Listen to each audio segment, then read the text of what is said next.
ಪರಿಶೀಲನೆ, ಮಾಹಿತಿ ನೀಡುವಂತೆ ಪ್ರೊವೈಡರ್ ಕಂಪನಿಗೆ ಖಾಕಿ ಪತ್ರ.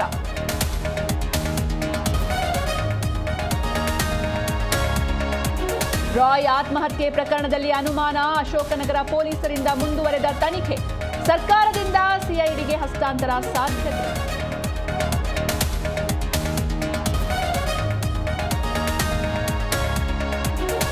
ಬೆಂಗಳೂರಿನಲ್ಲಿ ಸಿಜೆ ರಾಯ್ ಆತ್ಮಹತ್ಯೆ, ದುಬೈನಿಂದ ಬೆಂಗಳೂರಿಗೆ ಕುಟುಂಬಸ್ಥರ ಆಗಮನ, ಮೃತದೇಹ ಕಂಡು ಕಣ್ಣೀರು.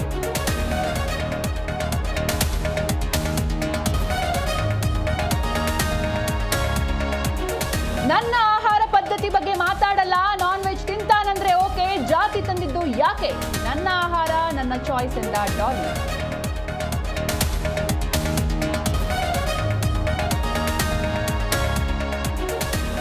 ಮಹಾರಾಷ್ಟ್ರ ರಾಜಕೀಯದಲ್ಲಿ ಮಹತ್ವದ ಬೆಳವಣಿಗೆ, ಅಜಿತ್ ಪತ್ನಿ ಸುನೇತ್ರಾ ಪವಾರ್ಗೆ ಡಿಸಿಎಂ ಪಟ್ಟ, ಬೆಳಗ್ಗೆ 11 ಗಂಟೆಗೆ ಉಪಮುಖ್ಯಮಂತ್ರಿಯಾಗಿ ಶಪಥ.